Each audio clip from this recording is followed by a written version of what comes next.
जीते जी किसी का पिंडदान दिया जाता है क्या? नहीं दिया जाता ना। मैंने मेरा स्वयं का पिंडदान दिया जीते जी। जैसे सूर्य का क्या धर्म है? कोई धर्म नहीं, एक ही तो है। एक ही। सूर्य अमेरिका को तो अलग रोशनी दे रहा है, ऊर्जा दे रहा है, भारत को अलग दे रहा है, ऐसा है क्या? नहीं, एक ही है ना। एक। जल का क्या धर्म है? कोई धर्म। आप पीओगे आपकी प्यास बुझाएगा, मैं पीऊंगा मेरी भी प्यास बुझाएगा। दुख का कारण क्या है? एक शब्द में अगर मैं कहूं तो दुख का कारण अज्ञान ही है, और दुख का कोई कारण नहीं है जी। अज्ञानता है। एक व्यक्ति का घोड़ा गम गया और वो महंगा घोड़ा था। नमस्कार दोस्तों, मैं आपका दोस्त और होस्ट कपिल, और आप देख रहे हो द बम्बार्ड। द बम्बार्ड की एक विशेष पेशकश है जिसमें हम आपको ऐसे लोगों का सानिध्य, ऐसे लोगों से मिलवाएंगे जिनके अंदर बहुत सारी बातें हैं और आपके मन में भी उनके बारे में बहुत सारे विचार आते हैं। बहुत सारी चीजें हैं जो अपन जानना चाहते हैं, जो धरती से जुड़ी हैं, जो प्रकृति से जुड़ी हैं, जो ईश्वर से जुड़ी हैं। ऐसी ही एक शख्सियत जो गोवंश को बचाने के लिए दिन रात एक करते हैं और वर्तमान समय में गौशाला संघ के प्रदेशाध्यक्ष भी हैं, और एक बड़ी गद्दी एक बड़ा शक्तिपीठ बुद्धगिरी आश्रम फतेहपुर के पीठाधीश्वर भी हैं। तो आइए मैं आपका सीधा रुख करता हूं महाराज दिनेश गिरी जी की तरफ। प्रणाम महाराज। महाराज, सर्वप्रथम तो आपको राम मंदिर की प्राण प्रतिष्ठा के लिए आपको निमंत्रण मिला, उसके लिए आपको बहुत बहुत बधाई। एवं आप नेतृत्व करेंगे हमारे शेखावाटी के सनातन बंधुओं का, उसके लिए आपको एक बार पुनः बहुत बहुत धन्यवाद। और आपको जो ये प्राण प्रतिष्ठा का जो न्योता मिला, उसको लेकर आपके मन में कोई विचार हो तो वो बताइए। हाँ जरूर। सबसे पहले तो द बम्बार्ड के सभी दर्शकों को मेरा हार्दिक शुभकामना, बधाई। और जैसा कि आपने पूछा कि राम मंदिर का निमंत्रण मिलके मुझे कैसा लगा, मुझे बहुत ही प्रसन्नता हुई। और मैंने अपने आप में ऐसी कल्पना की कि मैं कितना सौभाग्यशाली हूँ। मैं उस पीढ़ी में जन्मा हूँ जहाँ राम मंदिर का निर्माण में देख रहा हूँ, और राम मंदिर के निर्माण के साथ ही मुझे उस राम मंदिर के प्राण प्रतिष्ठा में आमंत्रित किया गया और मैं जाऊंगा। तो वो पल मेरे लिए बहुत ही खुशी के होंगे, बहुत ही आनंद के होंगे, गर्व व गौरव के होंगे, क्योंकि ये वो युग है जो सर्जन कर रहा है, निर्माण कर रहा है। और राम मंदिर एक भारत में भारतीयों का, सनातनियों का मंदिर बन रहा है। इस दृष्टि से न इससे भी ऊपर मैं ऐसा देखता हूँ कि ये पूरे विश्व का निर्माण है, क्योंकि शांति की, आनंद की, उत्साह की, खुशी की, निर्माण की जो एक भावना है वो भारत ही देता है, और उसका केंद्र होगा राम मंदिर अयोध्या। और आने वाले भविष्य में मुझे ऐसा लगता है कि पूरे विश्व में धार्मिक राजधानी अयोध्या होगी। जैसे भारत की राजधानी दिल्ली है, वैसे ही पूरे विश्व की धार्मिक राजधानी अयोध्या होगी, और उस अयोध्या के निर्माण में मुझे आमंत्रित किया गया। मैं बहुत ही उस पल को इंतजार कर रहा हूँ कि जल्दी वो पल आए और उस पल को मैं अपने आप में समेटूं। जी, आप एक बहुत बड़े शक्तिपीठ के पीठाधीश्वर है वर्तमान में, जो बुद्धगिरी आश्रम के पीठाधीश्वर है, और एक गौशाला का संचालन करते हैं, और आपके पास एक बहुत बड़ा बीहड़ भी आपके पास है। तो जो गौशाला का आप संचालन करते हैं उसमें कितनी कठिनाइयां आती हैं और कितने संघर्षों का सामना करना पड़ता है? गौ सेवा का जो भाव है ये सनातन का आधार है, मूल है, भारत का प्राण है, और सनातन का भी प्राण है, तो मैं कहूँ तो कोई अतिशयोक्ति नहीं है। और ये मेरा गौरव है कि यहाँ बुद्धगिरी मढ़ी जो संत शिरोमणि बुद्धगिरी जी महाराज जीवित समाधिस्थ हुए थे 217 वर्ष पूर्व है। अभी आगामी जो शिवरात्रि आएगी उसको 218 वर्ष पूरे हो जाएंगे। बुद्धगिरी जी महाराज को सिद्धित्व की प्राप्ति गौ सेवा करते करते ही हुई थी। संत शिरोमणि बुद्धगिरी जी महाराज से लेकर के तमाम लोक देवता, देवी देवता जितने भी सनातन के हैं, उन्होंने सबने गौ माता की सेवा से ही सब कुछ पाया है, और मुझे वो सेवा विरासत में मिली, ये मेरा गौरव है। हालांकि ये युग का प्रभाव है, कलयुग चल रहा है और लोगों में धर्म के प्रति इतनी आस्था नहीं है, समझ नहीं है, इसलिए कठिनाई तो निश्चित ही आनी है। जो भी धर्म का काम करेगा उसमें कठिनाई आएगी, लेकिन वो चुनौती है, वो कठिनाई है, उनको पार करके और गौ माता की सेवा करना ही मैं मेरी तपस्या समझता हूँ, मेरी साधना समझता हूँ। इसलिए वो कठिनाई मुझे कठिनाई महसूस एहसास नहीं कराती, बस ये मेरी तपस्या है। तपस्या में विघ्न तो आते हैं, परेशानी तो आती है, बाधा तो आती है, तकलीफ परेशानी तो होती है, लेकिन उस बाधाओं को पार करके और आगे जाना ही तपस्या है, उसमें अग्रसर है हम। अब सनातन धर्म में कहा गया कि गाय माता के बराबर होती है, तो ये माता की जो उपाधि है वो गाय को क्यों मिली? देखो, आज के युग के जो युवा हैं, उन युवाओं को दृष्टि में रख करके मैं इस सवाल का जवाब दूंगा। प्रथम तो सनातन में उन सब चीजों को धर्म से जोड़ा गया है जो चीजें प्रकृति के लिए, सृष्टि के लिए, व्यक्ति के निर्माण के लिए आवश्यक है। जैसे वृक्षों का सर्जन सनातन ने बहुत ही महत्वपूर्ण तरीके से बताया, लेकिन जिसमें तुलसी है, बड़ पीपल है, इनका महत्वपूर्ण स्थान सनातन ने दिया है। विज्ञान की दृष्टि से देखेंगे तो ये वो वृक्ष हैं जो ऑक्सीजन देते हैं, प्राण देते हैं, विज्ञान इसको मानता है। लेकिन सनातन ने इसको धर्म से जोड़ दिया ताकि धर्म से जुड़े हुए लोग इनको नुकसान नहीं करें, इनका पालन पोषण करें, इनको बढ़ाएं। इसलिए हर वो चीज जो महत्वपूर्ण है प्रकृति के लिए, उसको धर्म से जोड़ा गया है। वैसे ही गोमाता जो है, ये गोमाता पूरी सृष्टि का प्राण है। मूल में मैं कहूं कि पंच तत्व जो हैं, हवा, वायु, अग्नि, आकाश, पृथ्वी, जल, ये 5 तत्व जो हैं, इन 5 तत्वों के बिना प्राणी का प्राण चलना मुश्किल है, जीव जंतु का। इसको विज्ञान भी मानता है, सनातनी को कई करोड़ों वर्ष से मानता है। और वो 5 तत्व जो हैं, उनका मूल गाय है। गोमाता अगर नहीं रहेगी तो हवा दूषित हो जाएगी, और उसका प्रमाण आप देख भी रहे हैं। गोमाता नहीं रहेगी तो पृथ्वी जहर उगलना प्रारंभ कर देगी। अब कल्पना करो, जिस दिन पृथ्वी से जहर उगलना हो जाएगा तो कैसे प्राण जिएगा। आज हम शुद्ध आहार लेते हैं, पृथ्वी माता हमें आहार देती है, तो गोमाता के गोबर गोमय से ही देती है, उससे प्राण मिलते हैं। देख लो, पेस्टिसाइड, यूरिया वगैरह ये डालने से कितना जहर हो गया। इसलिए गोमाता सृष्टि की रक्षक है, सृष्टि की पोषक है, प्रकृति को शुद्ध करने का आधार गोमाता है। इसलिए उसको माँ का दर्जा दिया गया है। और गोमाता नहीं रहेगी तो ये पूरी सृष्टि है दूषित हो जाएगी। हवा भी, जल भी, अग्नि भी और पृथ्वी भी, तमाम 5 तत्व हैं वो दूषित हो जाएंगे। और दूषित होने के बाद में व्यक्ति, मनुष्य ही नहीं, प्रत्येक जीव जो है, जीव जंतु उसका, और जड़ भी है उसका भी जीना मुश्किल हो जाएगा। इसलिए गोमाता का ये आधार है। इसको तकलीफ की बात यह कि धर्म से जोड़ने के बाद में जो धर्म को नहीं मानते हैं वो पाखंड समझते हैं, जानवर से उसको जोड़ते हैं, कई तरीके की सब चीजें हैं। लेकिन उसको विस्तार में जाएंगे तो उसका बड़ा आधार है, इसलिए गाय को मां मानते हैं। ये आप गौशाला संघ के प्रदेशाध्यक्ष भी हैं, आपका रूटीन क्या रहता है? क्या आप पूरे राजस्थान की गौशालाओं का विजिट करते हैं? हाँ, 2008 से पहले का समय ऐसा था। हालांकि गोमाता की सेवा का भाव करोड़ों वर्ष से इस भारत भूमि पे रहा है, लेकिन कलयुग में इसकी स्थिति देखें और विशेषकर राजस्थान की देखें तो 2008 से पहले गौशालाएं थी, गौसेवा भी होती थी, लोग उसमें सहयोग भी करते थे।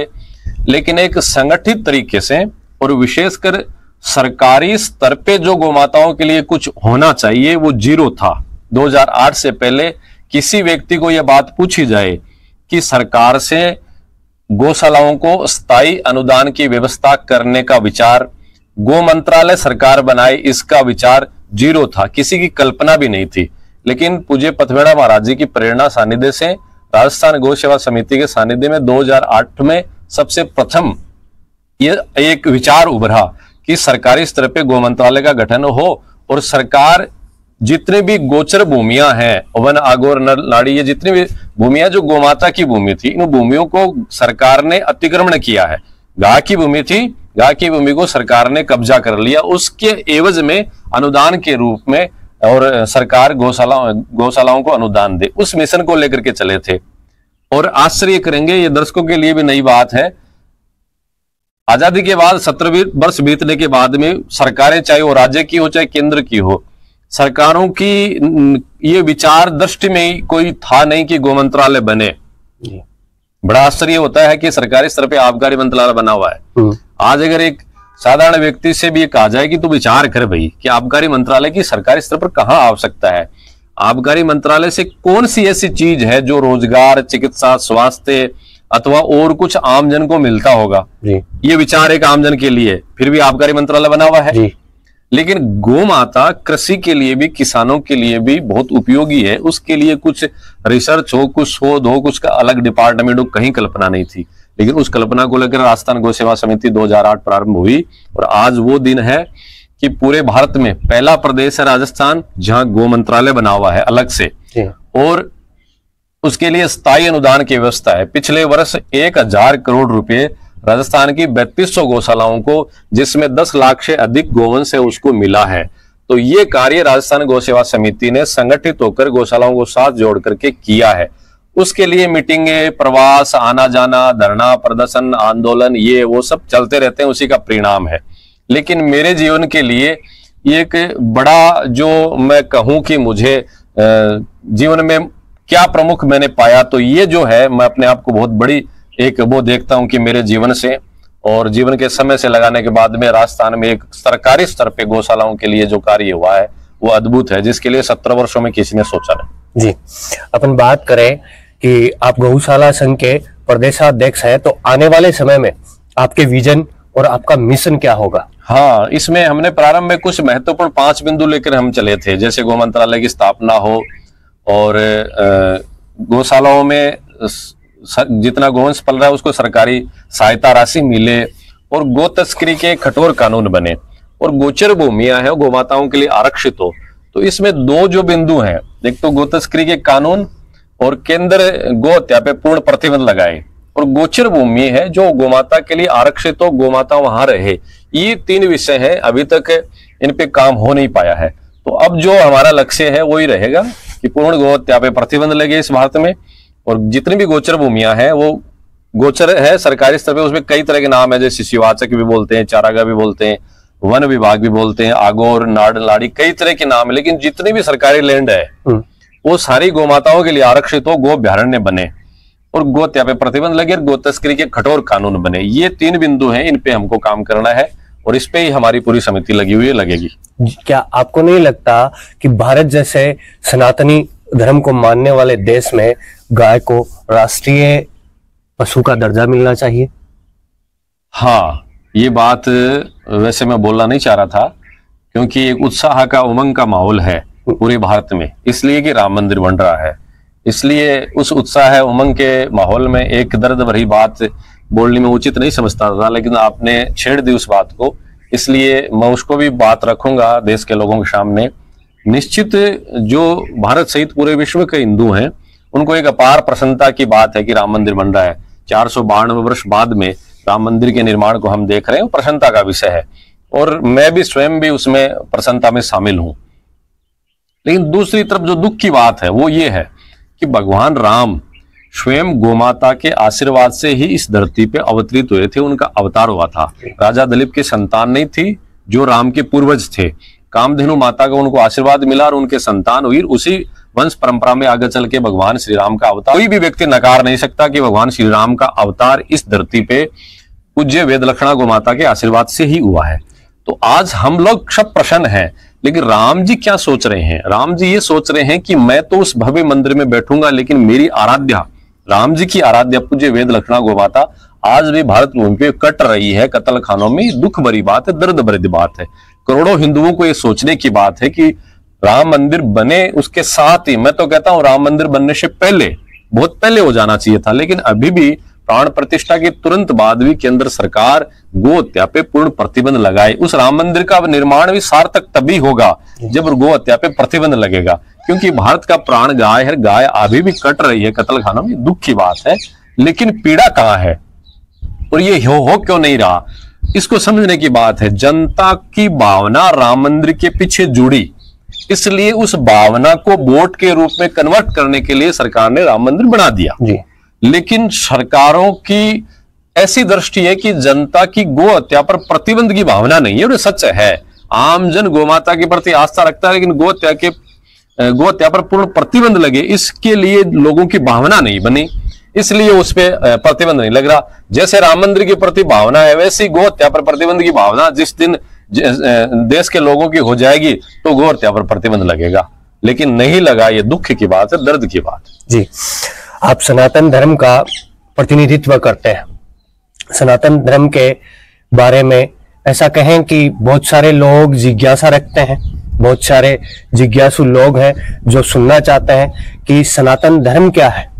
तो क्या आप दर्शकों को ये बता सकते हैं कि सनातन धर्म वास्तविक रूप में क्या है और वो कैसे काम करता है? धर्म की जो परिभाषा है ना, कॉन्सेप्ट है ना, सच कहूं तो बहुत कम लोगों को पता है, इंक्लूड सनातन अनुयायी हैं, हिंदू धर्म को मानने वाले भी हैं, उनको भी पूर्ण रूप से अगर ये पूछा जाए तो समझ ही नहीं पाते हैं। बहुत से लोगों ने तो धर्म को मंदिर तक सीमित कर दिया, बहुत से लोगों ने जो ध्यान पूजा पाठ करते हैं वहां तक सीमित कर दिया कि धर्म क्या है।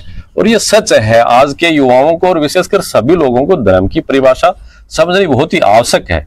पहले तो मैं ये स्पष्ट करना चाहता हूं कि ये सर्वधर्म की बात जो संभावना है ना, ये बहुत बड़ा पाखंड है, धोखा है एक लोगों के लिए। सर्वधर्म क्या हुआ जी? मैं आपको ही पूछता हूं, दर्शकों के सामने ये प्रश्न रख रहा हूं कि सर्वधर्म मतलब सब धर्म, मतलब एक से अनेक धर्म। तो क्या एक से अनेक धर्म होते हैं? धर्म कोई अनेक है क्या? धर्म तो एक ही है, अनेक कैसे हुआ? जैसे सूर्य का क्या धर्म है? कोई धर्म नहीं, एक ही तो है। एक ही। सूर्य अमेरिका को तो अलग रोशनी दे रहा है, ऊर्जा दे रहा है, भारत को अलग दे रहा है, ऐसा है क्या? नहीं, एक ही है ना। एक। जल का क्या धर्म है? कोई धर्म। आप पीओगे आपकी प्यास बुझाएगा, मैं पीऊंगा मेरी भी प्यास बुझाएगा, कोई भी उसको पिएगा उसकी प्यास बुझाएगा। तो अलग अलग हुआ क्या जल का धर्म? जल का धर्म एक है, अग्नि का धर्म, सभी का धर्म एक है। धर्म एक ही है, अनेक नहीं है, एक ही धर्म है, और वो है सनातन धर्म। अब मत पंथ विचार अलग हो सकते हैं जी, लेकिन धर्म अनेक नहीं है। पहले तो ये बात स्पष्ट करनी पड़ेगी कि धर्म एक ही है, और धर्म निरपेक्ष कुछ हो ही नहीं सकता। ये आपका कैमरा है, आपने अपनी आवाज और फोटो ले रहा है, इसका ये धर्म है जी कि तू आवाज ले और फोटो ले जी। अगर ये कैमरा आवाज लेनी और फोटो लेनी बंद कर देगा तो इस कैमरे को काम में लेंगे क्या? जी नहीं। इसका धर्म ही नष्ट हो जाएगा। जी बिल्कुल। तो एक निर्जीव चीज है, इसका भी धर्म है। तो प्राणी हर चीज का धर्म है, धर्म निरपेक्ष कैसे हो सकता है? जी। आप श्वास लेते हो कि नहीं लेते हो? जी। तो ये धर्म ही तो है। इसलिए न तो धर्म निरपेक्ष कुछ होता है, ये धोखा है, राजनीतिक षड्यंत्र है, और न सर्वधर्म संभाव की कोई बात होती है। सर्वधर्म की तब बात तो तब एक से अधिक धर्म हो। जी। धर्म तो एक ही है। किसी को काटने को आप धर्म मानते हो क्या? बनाने को धर्म मानते हैं, एक ही हुआ ना। तो ये काटने का धर्म और ये निर्माण करने का धर्म ऐसे थोड़ी होता है। जी नहीं। काटने का धर्म मानते हो। इसलिए सबसे पहले तो ये समझने की बात है कि धर्म एक ही है। उसको सनातन बोलो, चाहे उसको मानवता बोलो, इंसानियत बोलो, प्रेम बोलो, कोई भी नाम दो, लेकिन धर्म एक ही है। निरपेक्ष धर्म कुछ है नहीं। अब उसके बाद में धर्म क्या है? ये पूरी सृष्टि है, ये पूरी सृष्टि ही भगवान का रूप है जी। और इस सृष्टि में जो जीव रहता है, जड़ से लेकर के चेतन तक, उसका एक नियम बना हुआ है। एक पौधे का भी नियम बना हुआ है, वो छाया दे, फल पुष्प दे और ऑक्सीजन के माध्यम से प्राण दे। ये उसका धर्म है, उसके धर्म के आधार पर जीना है। वैसे ही मनुष्य का धर्म है। सृष्टि जो पूरी है, इस सृष्टि के पूरे रूप को हम भगवान का रूप मानते हैं। इसलिए मैं भी एक भगवान का अंश हुआ, इसलिए मैं भगवान का अंश हूं, तो मैं भगवान के बताए अनुसार ही मेरा जीवन चलाऊं, जीऊं, वही धर्म हुआ जी। माँ को माँ मानूं, बहन को बहन मानूं, ये धर्म है। मेरी दृष्टि दोष है, मैं सभी भावों से गलत दृष्टि से देखता हूं, पाप है।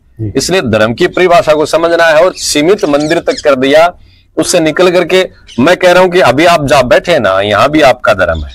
व्यक्ति सोता है वहां भी उसको धर्म निभाने की आवश्यकता है। व्यक्ति जब भोजन करता है वहां भी उसको धर्म, हर पल में उसको धर्म के जीवन का आचरण निभाने की आवश्यकता है। इसलिए पूरा जीवन ही धर्म है। जी, आप सनातन धर्म के इतने बड़े अनुयायी हैं, तो मैं आपसे कुछ सनातन से जुड़े ही प्रश्न पूछूंगा अभी। तो पहला प्रश्न मेरा ये रहेगा कि जीवन का उद्देश्य क्या है? जीवन का उद्देश्य क्या है? ये तो वास्तव में तो पूरा जीवन जी लेते हैं तब तक ये समझ में नहीं आती बात जी कि जीवन का उद्देश्य क्या है। और ये एक उच्च कोटि का कोई विद्वान हो, उनके ही मन मस्तिष्क में कोई बात आ जाए तो संभव है। देखो, जीवन जब तक चलता है उसमें निराशा ना हो, हताशा ना हो, उदासी ना हो, प्रसन्नता रहे जी, आनंद रहे, जीवन में उत्साह रहे, वो एक जीवन का लक्ष्य है। और उसको कह सकते हैं कि इसका जीवन सच है। और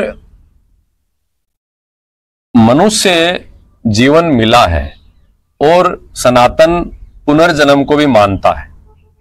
मैं पुनर्जन्म की योनि में दोबारा न आऊं, इसके लिए मनुष्य जीवन उसकी एक सीढ़ी है, बाहर निकलने का द्वार है जी। कि मुझे मनुष्य जीवन मिला है, इस मनुष्य जीवन को मैं अगर इस तरीके से जीऊंगा तो मेरा ये अंतिम जन्म है, दोबारा मुझे किसी भी योनि में आना नहीं पड़ेगा। इसलिए मैं इस मनुष्य जीवन को उत्साह है उमंग के साथ जीऊं और दोबारा मुझे इस 84 के योनि में ना पड़ना पड़े, ये उसकी मंजिल और लक्ष्य होना चाहिए।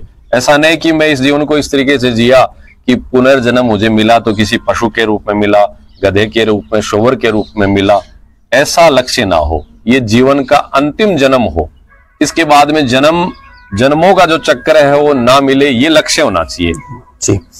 एक शब्द आता है कि जन्म मरण के बंधन से कौन मुक्त है और क्या कारण है उसके? जन्म मरण के बंधन से कौन मुक्त है, अभी जो पूर्व में जो प्रश्न था उसका जवाब था वही है।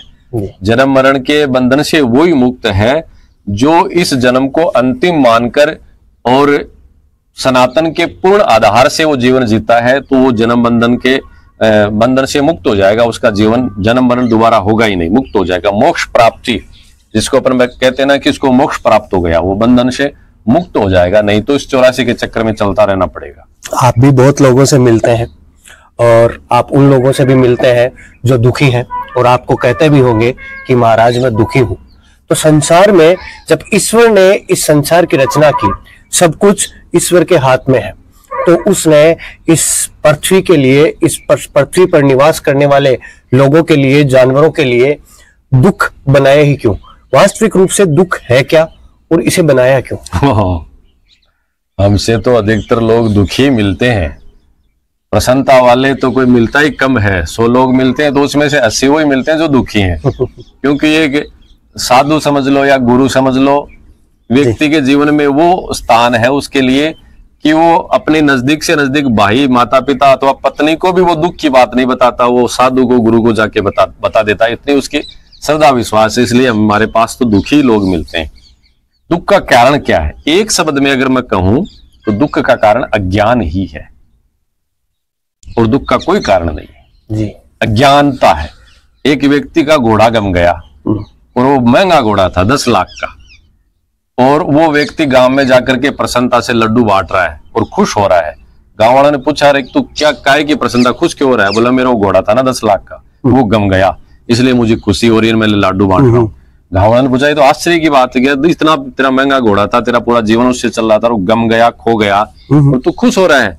किस बात पे खुश हो रहा है? बोले मैं इस बात पे खुश हो रहा हूँ कि कल्पना करो अगर उस घोड़े पे मैं बैठा होता और फिर वो घोड़ा गमता, तो घोड़ा तो गमता ही, मैं और उसके साथ में गमता जी। अब ये क्या अज्ञानता की दृष्टि रही ना, उसको समझ में आ गई तो उसने उस दुख को इस दृष्टि से प्रसन्नता पे बदल दिया जी। और अन्यथा तो एक पेंसिल भी खो जाती तो आदमी इतना दुखी हो जाता है कि मेरी पेंसिल खो गई। अज्ञानता का कारण है, मैं क्या लाया था, मैं क्या लेके जाऊंगा कि मेरा खो गया। ये अज्ञानता की जो बात है, इसी से व्यक्ति दुखी होता है। ज्ञान जिस दिन व्यक्ति का जागृत हो जाएगा तो दुख का कोई प्रभाव ही नहीं है। ज्ञान की जागृति नहीं है, धन खो जाता है, कोई परिवार के लोग खो जाते हैं, संपत्ति खो जाती है, मान प्रतिष्ठा प्राप्त नहीं होती है, तो व्यक्ति दुखी हो जाते हैं। किसका मान, किसका सम्मान? मान भी है तो प्रसन्नता है और अपमान भी है तो प्रसन्नता है। ज्ञान की जागृति होनी चाहिए, ज्ञान होगा तो दुख नहीं होगा। और इस संसार में एक दूसरी दृष्टि देखा जाए, जैसे आपने कहा कि दुख अगर नहीं होता इस संसार में तो संसार होता ही नहीं। हर वस्तु के 2 पहलू हैं, दिन है तो रात भी है, भूख है तो प्यास भी है, और दुख है तो सुख भी है। अगर दुख नहीं होता तो सुख का महत्व कहाँ होता? इसलिए संसार जब बना है, प्रकृति ने, परमात्मा ने इस निर्माण किया है, तो इसमें दोनों पहलू ही हैं। दुख का भी, सुख का भी महत्व तब है जब दुख है, इसलिए इसका निर्माण हुआ। लेकिन उसको समझ जाता है, उसको कोई ले दुख नहीं। एक जरा सा पर्दा है व्यक्ति के आज के युग में, बिल्कुल भी ज्ञान की जो बात कही जाए, स्कूलों में भी जब पढ़ाते हैं और आज के अभिभावक भी बच्चों को शिक्षा देते हैं, तो इसी चीज की शिक्षा देते हैं कि तू बच्चा ऐसी पढ़ाई पढ़, उसको पढ़ करके तू पैसे कितना कमा सकता है। अपन बात करें कि क्या ईश्वर है, और यदि ईश्वर है तो वो कौन है? वो पुरुष है, स्त्री है, या फिर यूं कहूं कि वो एक ऊर्जा है। कई बार लोगों से बात होती है तो वो कहते हैं कि ईश्वर कोई प्रारूप नहीं है, ईश्वर कोई व्यक्ति नहीं है, वो एक ऊर्जा है जो सब कुछ को बांधे रखती है और वो सबको चलाती है। तो वास्तविक रूप से आप इस पर, ईश्वर न पुरुष है न महिला है। और अभी पूर्व में भी जो बात हुई थी विस्तार से और उसको कर लेते हैं। ईश्वर जो है ये पूरी सृष्टि ईश्वर है जी। हमारे सनातन शास्त्रों को अगर अपन उठा करके देखते हैं, उन अध्ययन करते हैं, गीता जी से लेकर रामायण जी, भागवत जी, तमाम जो शास्त्र है, ग्रंथ है, उन ग्रंथों में सृष्टि का बड़ा विस्तार दिया गया है। और ये पूरी सृष्टि, जड़ चेतन, पृथ्वी, पहाड़, नदी, नाले, कुआं, बावड़ी, कण कण में भगवान का वास है, ये सनातन ने कहा है ना जी। तो कण कण में सनातन का वास है, तो पेड़ों में, पौधों में, जड़ में, चेतन में, सब में भगवान का वास है। ये सब भगवान का रूप है। इसका मतलब ये पूरी प्रकृति भगवान का रूप है। इस प्रकृति को भगवान का रूप समझना पड़ेगा, और इस प्रकृति को भगवान का रूप समझ करके इस प्रकृति के साथ जैसे भगवान के साथ व्यवहार मुझे करना चाहिए, वैसे ही मुझे इस प्रकृति के साथ करना चाहिए। मैं अपना ये सनातन का कॉन्सेप्ट है, जब व्यक्ति प्रातः उठता है तो सबसे पहले धरती पे पांव रखने से पहले उस धरती माता को प्रणाम करना चाहिए। ये अपने सनातन ने बताया है, क्योंकि ये धरती न होगी तो हम कहाँ रह पाएंगे, कहाँ अपना जीवन चला पाएंगे। धरती पे अपना बहुत बड़ा कर्ज है। धरती भी भगवान है, जल भी भगवान है, पूरी सृष्टि को भगवान समझना चाहिए। मैं विस्तार से पहले भी इस बात पे चर्चा की, अपन ने जैसे तीर्थों में, मंदिरों में, साधुओं तक भगवान को सीमित कर दिया। नहीं भाई, मैं आपसे बात कर रहा हूं ना, तो यहां भी भगवान है। मेरे मन में आपके प्रति प्रेम जागृत होना चाहिए, अपनत्व जागृत होना चाहिए, करुणा जागृत होना चाहिए। अगर मेरे मन में आपके प्रति ईर्ष्या, द्वेष जागृत है, तो मैं भगवान को कहां समझ रहा हूं? आप में भगवान है, मेरे में भी भगवान है। तो आप में अगर भगवान है तो मैं आपसे द्वेष कर रहा हूं, तो मतलब भगवान से द्वेष कर रहा हूं। आप में भगवान है तो अपन इस चटाई पे बैठे हैं, इस चटाई में भी भगवान का आवास है। इसके साथ भी ऐसे व्यवहार करना चाहिए कि साफ सुथरी रहे, अच्छी रहे। हर जड़ और चेतन भगवान का रूप है, भगवान का बड़ा विस्तार है। अमेरिका में भी भगवान है, भारत में भी भगवान है, हर सृष्टि, हर कण में भगवान है। इस रूप से जब अपन समझेंगे ना, अब एक व्यक्ति कमरे में पाप करता है, वो ऐसे सोचता है कि यहाँ कौन से भगवान देखते हैं, और वो दूसरे दिन जाकर के किसी तीर्थ स्थान पे भगवान के हाथ जोड़ के या किसी गंगा में स्नान करके ऐसे मानता है कि मैंने उस पाप को धो लिया ना। उस भगवान, उस कमरे में भी अगर तू नैतिक कार्य कर रहा है तो तू पाप कर रहा है। ये ईश्वर का जो रूप है, इस ईश्वर के सच्चे रूप को अब एक दुकानदार, व्यापारी पूरे दिन मिलावटी सामान बेचता है और सुबह जाकर के वो मंदिर में पूजा कर लेता है। ये वो व्यक्ति भगवान के रूप को समझ ही नहीं रहा है। अरे तू मंदिर मत जा, तेरी व्यापार जो है वो ईमानदारी से कर। मंदिर में यही बात है कि जीवन को ईमानदारी से जीवो।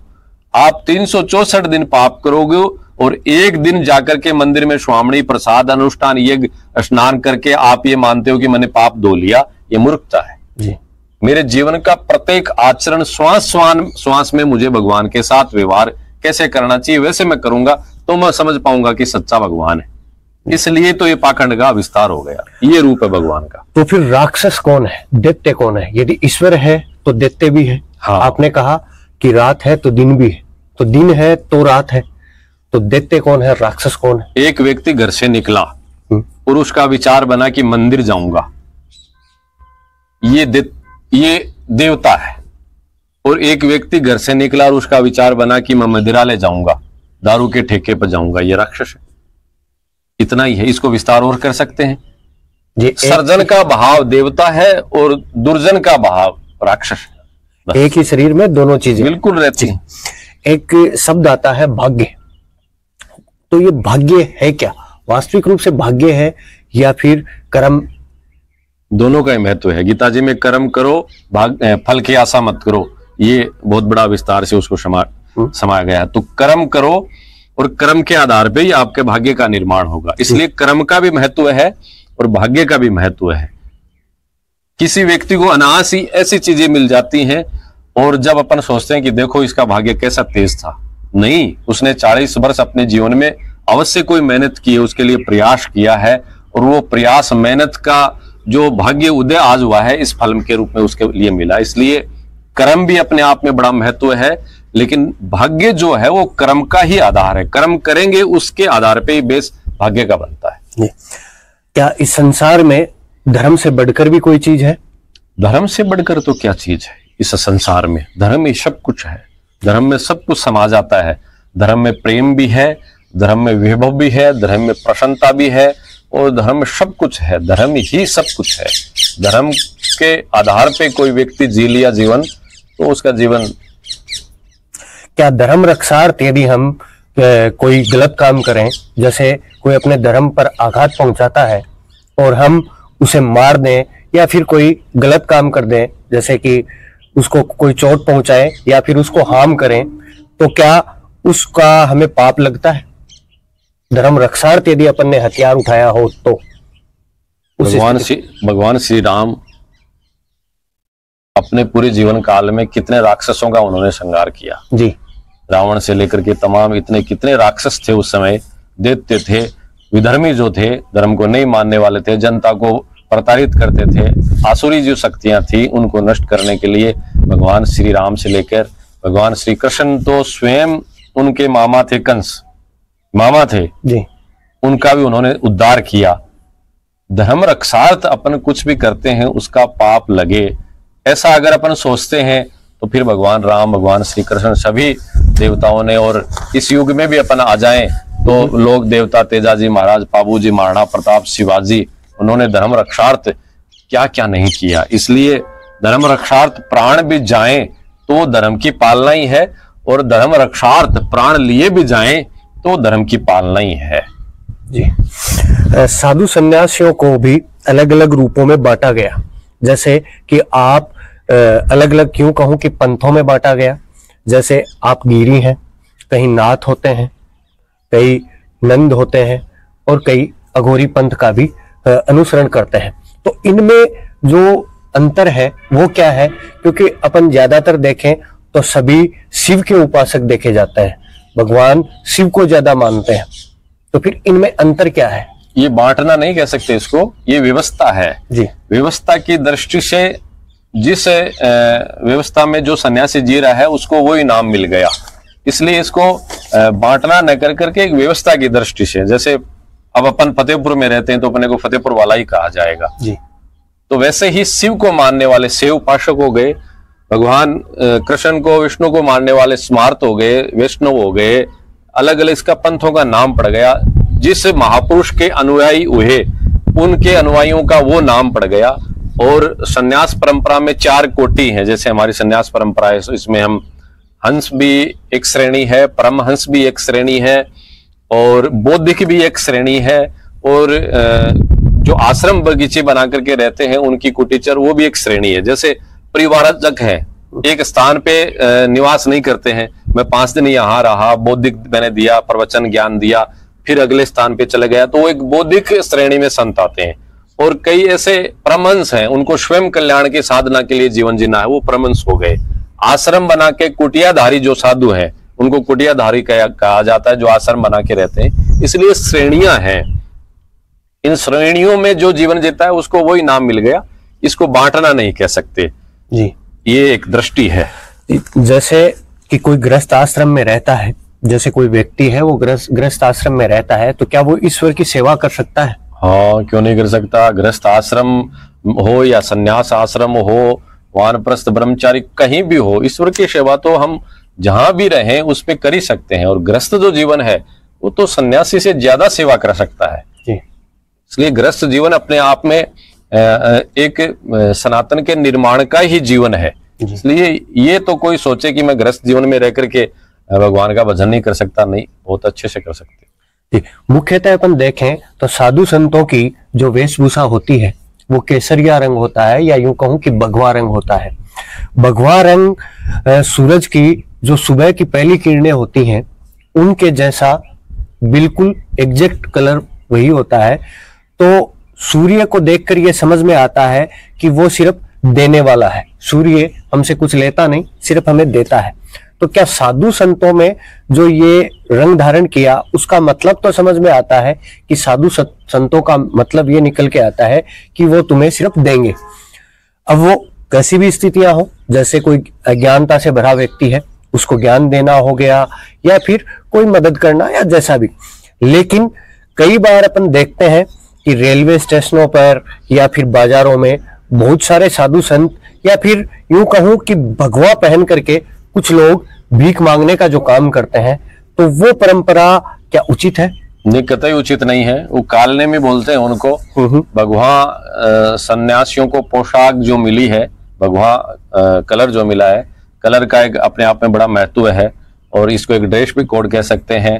और विज्ञान में भी जितने सप्त रंग होते हैं उन रंगों का बड़ा महत्व है। ये अग्नि रंग भी है, इसलिए भी सन्यासियों को दिया गया है। इसलिए भगवान तो अपने आप में है ही। और आज के समय में जैसे एक पुलिस की वर्दी होती है जी। अब पुलिस की वर्दी उस पर्टिकुलर जो उनका एग्जाम से लेकर के भर्ती से लेकर के वो एक मापदंड होता है जी। उस मापदंड के आधार पे कोई इंसान अगर पूरा कर पाएगा तो ही वो पुलिस की ड्रेस पहन पाएगा, अन्यथा नहीं। ऐसा है ना जी।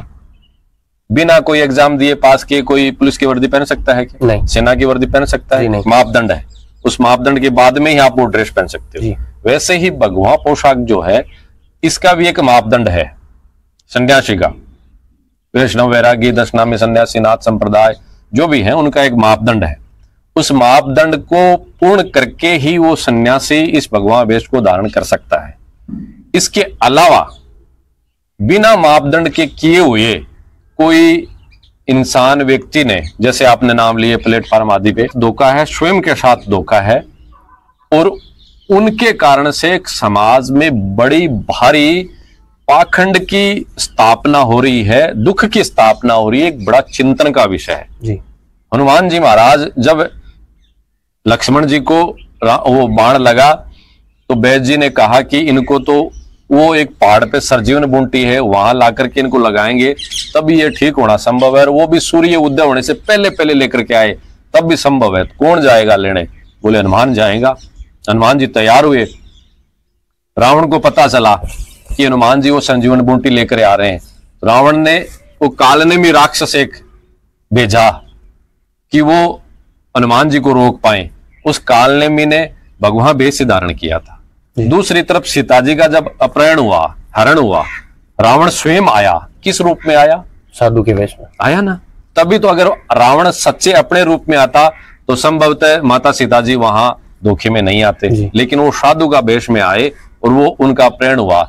आज भी उस जमाने में भी ऐसे तथाकथित कालनेमी साधु पाखंडी भगवान वेश में आते थे जिनके द्वारा समाज में बड़ा पाखंड पनपता था। वैसे आज तो पग पग पे, गांव गांव पे, जगह जगह पे ऐसे पाखंडी बाबा हैं जो समाज में विद्यमान है, स्थापित हैं और उनके द्वारा बड़ा एक पाखंड समाज में स्थापित हो रहा है जो दुख को फैला रहा है। इसको समझने की आवश्यकता है व्यक्ति, क्योंकि दुख यहाँ ये तकलीफ वाला विषय यहाँ है कि जैसे पुलिस की सेना की बात की तो वहां तो अगर उस मापदंड के अलावा किसी ने ड्रेस पहन ली तो उसके लिए कानून बना हुआ है, वो तुरंत ही पकड़ में आता है और उसको सजा मिलती है। लेकिन अब भगवान में तो ऐसा कोई कानून न तो कोई संविधान में है और न कोई सनातन की दृष्टि से में ऐसा कोई कठोर कानून है। अगर ऐसा कोई पाखंडी पकड़ में आए तो उसको सजा मिले नहीं है। इसलिए कोई भी बाजार से ले आओ और बाबा जी बन जाते हैं। समाज को पता ही नहीं है कि सच्चा सन्यासी कौन है। एक आश्चर्य की बात आपके दर्शकों को बताऊंगा तो लगभग आप सब लोग पहली बार उस बात को सुनोगे। सन्यासी को जब दीक्षा दी जाती है और उस दीक्षा का जो किस तरीके से दी जाती है उस तरीके को बहुत सी बातें तो ऐसी हैं जो हम आपको सार्वजनिक नहीं कर सकते, लेकिन कुछ बातें जो सार्वजनिक करेंगे तो भी आश्चर्य करोगे। अपने सनातन में परंपरा है, एक बात भी बताऊं आपको मैं, सनातन में परंपरा है कि जब व्यक्ति की मृत्यु होती है तो उसका पिंडदान दिया जाता है ना। जीते जी किसी का पिंडदान दिया जाता है क्या? नहीं दिया जाता ना। मैंने मेरा स्वयं का पिंडदान दिया जीते जी, तब सन्यासी बनता है। व्यक्ति के जीवन में और जीवन के बाद, मृत्यु के बाद जितनी क्रियाएं होती हैं वो सारी क्रियाएं मैंने मेरे जीवन में की है। सन 98 का जो हरिद्वार का कुंभ था उसमें, और उसके बाद में मां गंगा के गर्भ से नया जन्म एक सन्यासी के रूप में होता है और वो सन्यासी है। कठोर उसकी साधना, ये तो मैंने मात्र एक प्रक्रिया बताई है। ऐसी प्रक्रियाओं के माध्यम से गुजरा हुआ कोई सन्यासी होता है, वो साधु है, सन्यासी है। और ऐसे पाखंडी बाबाओं के द्वारा बड़ा, आज के समय में मैं आपको क्या बताऊं, ये बहुत दुख भरी है और दर्द भरी है और समाज को बांटने वाली पीड़ा है। इसलिए साधु कौन है समझो।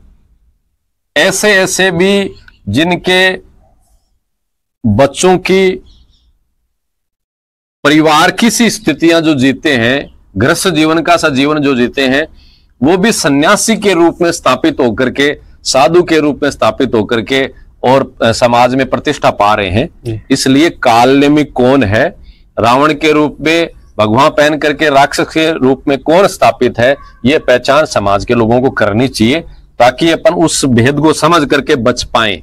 अपन तो गए हैं बाबा जी समझ के, सन्यासी साधु समझ करके, और वहां बैठा है कोई राक्षस, कितना बड़ा धोखा मिल जाता है।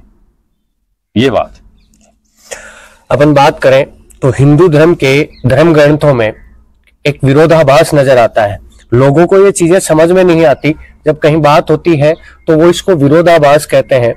कि गीता कहती है कि जब एक आत्मा एक शरीर को छोड़ती है तो वो तुरंत दूसरे शरीर में प्रवेश कर जाती है।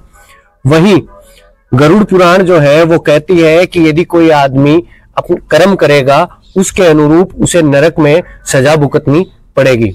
जैसे कि बहुत सारी सजाओं का उल्लेख है गरुड़ पुराण में।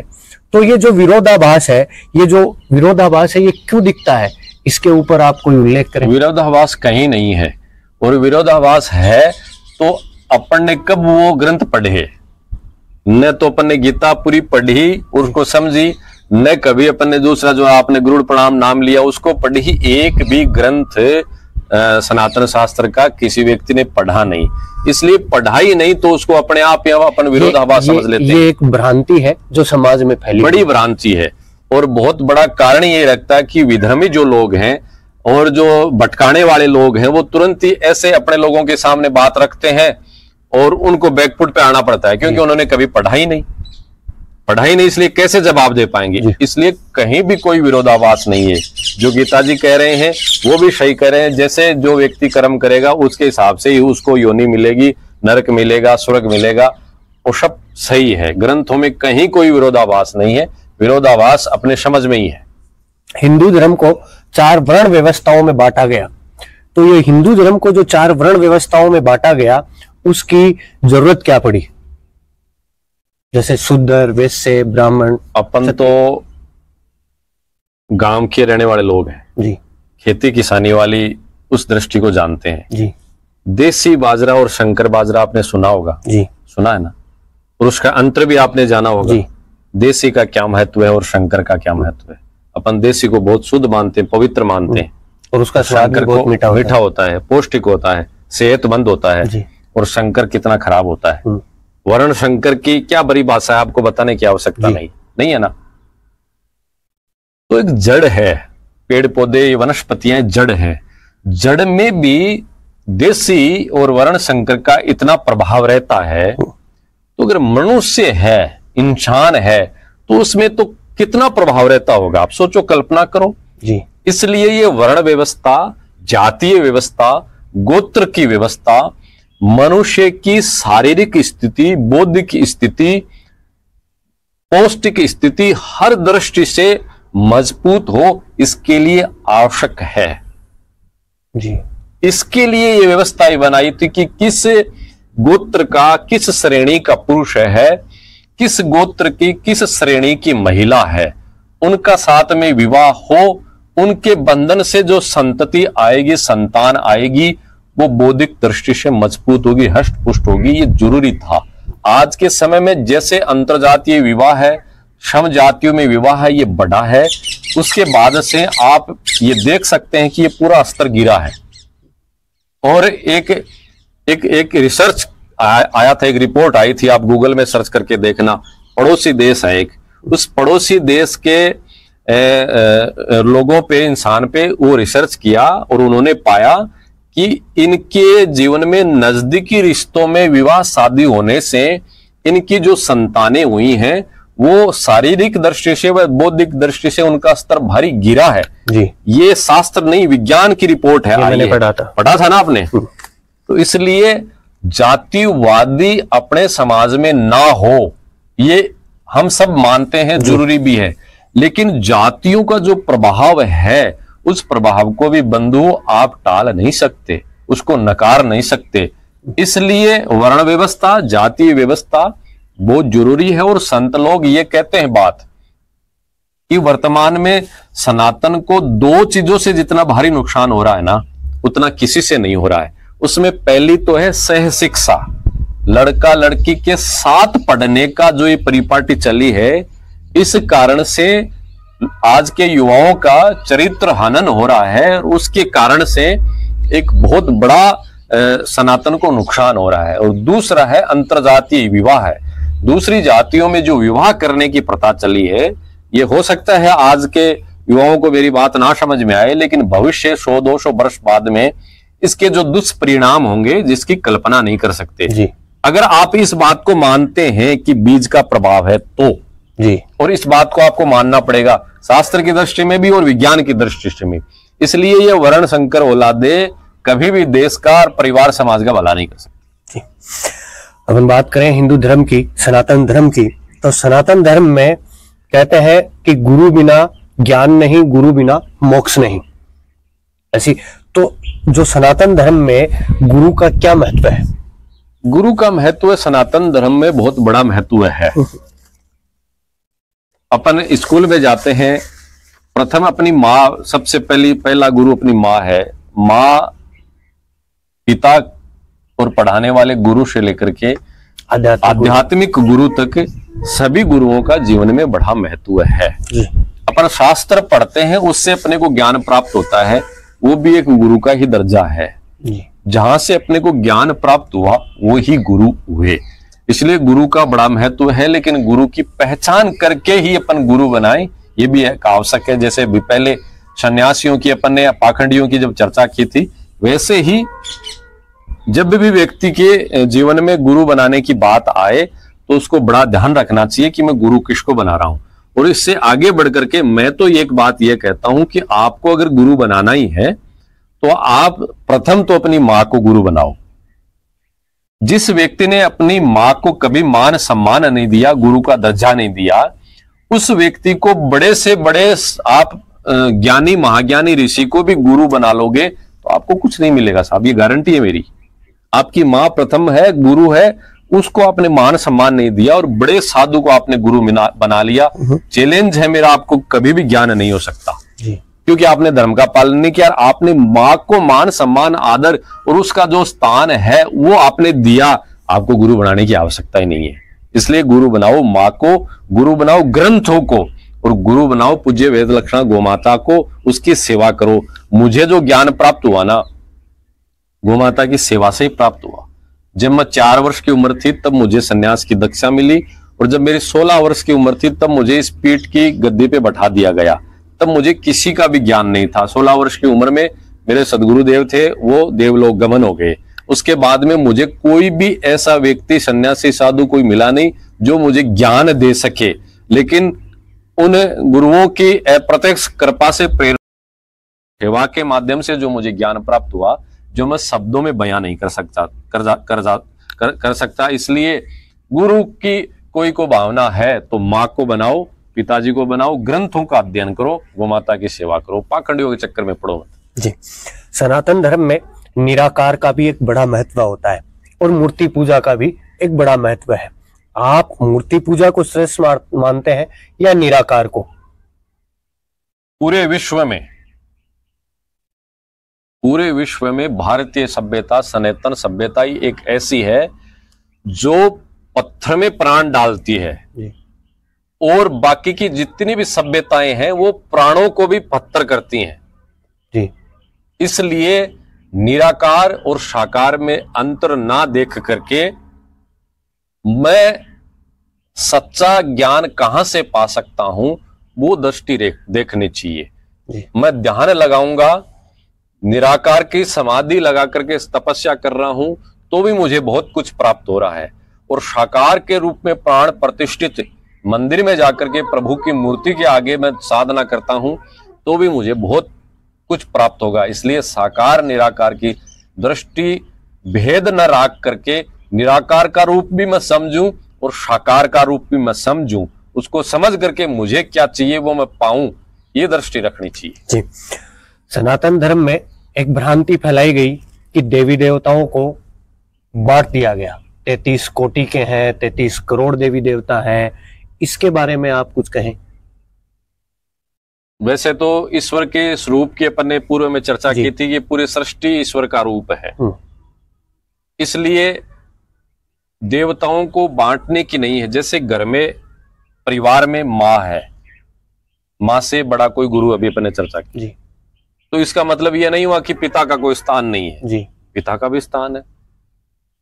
और पिता का और माता का स्थान है तो इसका मतलब यह नहीं है कि कोई भाई का स्थान नहीं है जी, भाई का भी स्थान है। भाई का स्थान है तो इसका मतलब यह नहीं कि बहन का स्थान नहीं है जी, और फिर यह मतलब नहीं कि पत्नी का स्थान नहीं है। सभी को मिलाकर के एक परिवार बनता है और सबको मिलाकर के ही उस भाव को ही अपन समझेंगे तब वो परिवार का निर्माण होता है। इसलिए देवताओं की दृष्टि आए, भगवान शिव हैं कि भगवान कृष्ण हैं कि श्री राम है, तमाम जो देवता हैं उनका सबका अपने अपने स्थान पे प्रभाव है। और जहां मेरी श्रद्धा अर्पित है उन देवताओं को मैं मनाओ, कहीं कोई उसमें भेद नहीं है, सब एक ही रूप है। जैसे मेरी आस्था भैरव भगवान में है, आपकी आस्था भैरव भगवान में है तो भैरव जी को मनाओ, बालाजी भी प्रसन्न है, माता जी भी प्रसन्न है, शिव जी भी प्रसन्न है, सब प्रसन्न है। तो उससे किसी अन्य देवताओं कोई फर्क नहीं पड़ता, कोई फर्क नहीं पड़ता। ये तो बुद्धि का भेद है, देवताओं में कोई भेद नहीं। हर और हरि एक ही है। आपको जब भागवत जी में आप जाएंगे तो जब भगवान श्री कृष्ण का अवतार हुआ था तो भगवान शिव उनके दर्शन करने आए थे स्वयं, और रामेश्वर में राम की स्थापना कर रहे हैं। इसलिए हरि और हर में कोई भेद नहीं, एक ही है। ज्योतिष विद्या, एस्ट्रोलॉजी, या यूं कहूं कि जो हाथ देखने की जो कला है या फिर जो कुंडली देखने की जो कला है, ये वर्तमान समय में जो युवा है वो भी इसकी तरफ जुड़ रहा है, वो भी भविष्य को जानने में इच्छुक होता है। तो क्या ये एस्ट्रोलॉजी और ये जो ज्योतिष है, क्या ये वास्तविक रूप से सही है? इसको आप कितना क्या मानते हैं? मेरा 2 मिनट ये पूरा ये मेरा सुन लेंगे ना तो मैं सुनने वाले को स्वयं को ज्योतिषी बना दूंगा। 2 मिनट बात सुनने वाली है जी।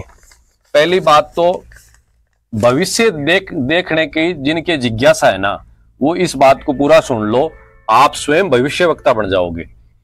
आपका जो जीवन है अब तक का आपने जिया है, उसके जीवन में आपने क्या किया है आपके अलावा किसी को पता है नहीं। आपका नजदीकी से नजदीकी भाई, पिता, माता, पत्नी, किसी को भी पता है जी नहीं, किसी को नहीं है ना, जितना आपको पता है जी नहीं है ना। इसलिए आपने अब तक के जीवन में क्या किया है उसको आधार में रख करके आप स्वयं की भविष्यवाणी करो। निष्पक्षता से आप सोचो कि अब तक के मेरे 40 वर्ष के जीवन में मैंने क्या बुरा किया, क्या अच्छा किया। उस बुरे व अच्छे के आधार पे ही आपको भविष्य में मिलने वाला है। इसलिए कोई दूसरा व्यक्ति जानता ही नहीं है कि अब तक के जीवन में आपने क्या किया है, इंक्लूड आपकी मां नहीं जानती, आपका भाई, पत्नी नहीं जानती, तो ज्योतिष देखने वाला क्या जानेगा 2 मिनट में आपका जीवन? स्वयं के भविष्यवक्ता स्वयं ही है, किसी के पास जाने की जरूरत नहीं है। धोखा है। ज्योतिष है, अपने शास्त्र बोलते हैं, मानते हैं, इसको प्रमाणित करते हैं, लेकिन ज्योतिष की गणना जानने वाले, उस ज्योतिष को समझ करके किसी का भविष्य बताने वाले कोई है नहीं। बहुत सी परंपराएं विलुप्त के कंगार पे हैं। तो वैसे ही ज्योतिष को जानने वाला पूर्ण कोई ऐसा हो कि मैंने ज्योतिष पढ़ी है और ज्योतिष की पूरी गणना मैंने समझी है, जानी है, ऐसे कोई व्यक्ति है नहीं जी।